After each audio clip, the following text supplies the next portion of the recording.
So I'm from northern Nevada, and one of the things I hate about living in Medford is flying out of the airport. When I try to go to Reno, I have to fly to like 2 states to get to Reno. And it takes forever. Like if I wanted to go like tomorrow to go see my family for Thanksgiving, which I didn't get approved for time off, so here I am. I would have to fly to Seattle and then go to Reno, or go to Salt Lake City and go to Reno. So one of the things that I discovered last year was AHA Airlines. Anyone here fly AHA Airlines? No. So it was this airline that allowed you to fly straight to Reno. So one of the things that I dared myself to do, and I seriously did this, was before I boarded the AHA airline, I imagined this and then I did it, and this really happened. So I'm, about to get on the airplane, and I'm getting up the stairs, and I'm like, da da da da da da da da da da, and the flight attendant had a Purell hand sanitizer, and she handed it to me, and I'm not kidding, did da da da da da da da da da da, and so this really happened. I was like, yes, it really happened. So I'm looking at the pilots, and I'm like, oh my God, okay, are they going to do what I imagined? No, they're getting ready for the flight. And I'm like, okay, that's all right. So I'm looking at all the passengers, and I'm walking along, and I'm like, yeah, airlines. And I'm thinking, they saw what just happened, and they're going to be excited. No, they didn't care. So I'm at the back of the airline, and I'm in seat 18B, back of the airline, and I'm like, yeah, all the way back, I want to feel those G's. And so I was looking at the 6 people on board, and I was like, okay, I don't even care that they don't care that I just did that. I did that.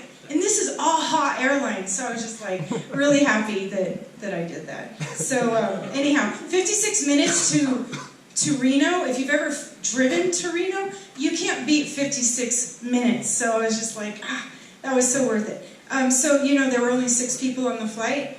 AHA is now bankrupt, so there is no AHA Airlines. You can't fly directly from Medford to Reno. So anyhow, I was just really happy that I got to do that.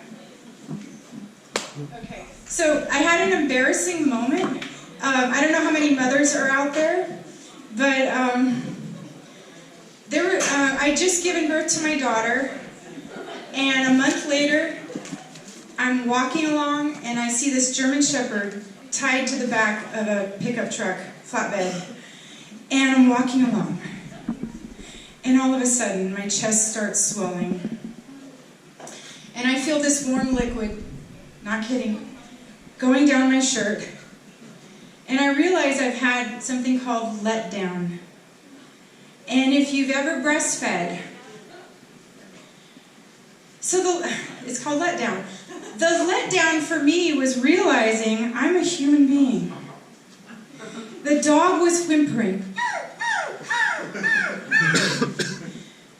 And I'm like, why did my body decide that I can now feed a dog? I've asked a lot of people, and no one can share this story with me. So I'm thinking, am I less evolved than more mothers, or more evolved? I can feed the human race and dogs. So I was thinking, okay, I'll try this out.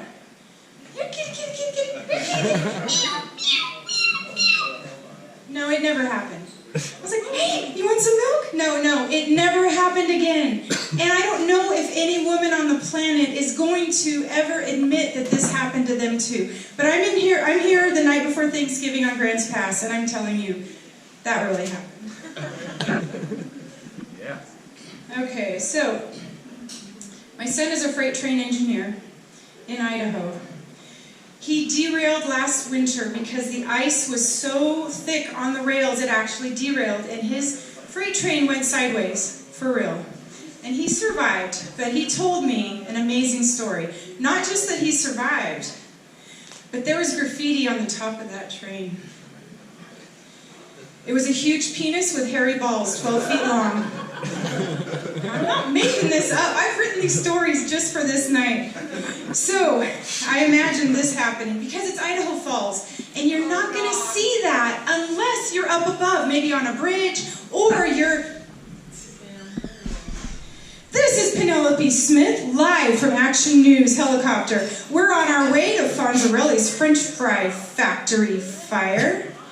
And, oh my good lord, there's a train with a large penis and hairy balls heading down the tracks.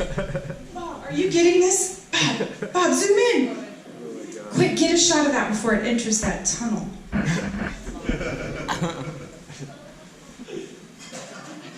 All right, in the 19th century, French fur trappers were in Wyoming, and they're going along, and they see this great big majestic mountain. And what do they call it? Le Grand Teton. What does Le Grand Teton mean? It means the big boobs. If you guys have ever heard of Grand Teton National Park in Wyoming, yeah. It means big boobs, and not enough people are talking about this.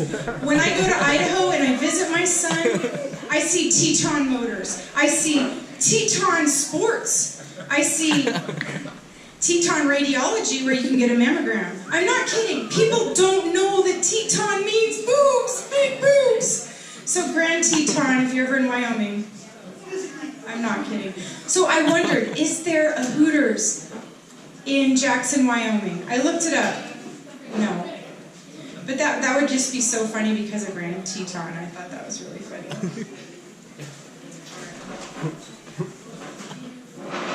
Alright, so I told you my son being a train engineer. Since he was 2, he's been into trains.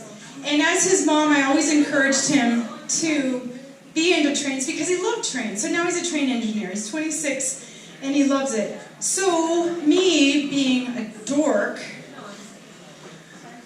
I'm in Medford. I see this bumper sticker that says, "I'll take you to the train station." I roll down my window and I'm going to say, "Hey, my son's a train engineer. That's so generous of you that you would take someone to the train station. That is so cool." The light changed before I even got to say this, and I don't have a TV, and I don't know about Yellowstone, so I wouldn't have known how embarrassing that would have been if I would have said that they could take me to the train station. So I did not know that. All right. Well, one last thing. This was a big dare for me to get up here and do this, and I've always gone to comedy shows and seen people do this, so thank you so much.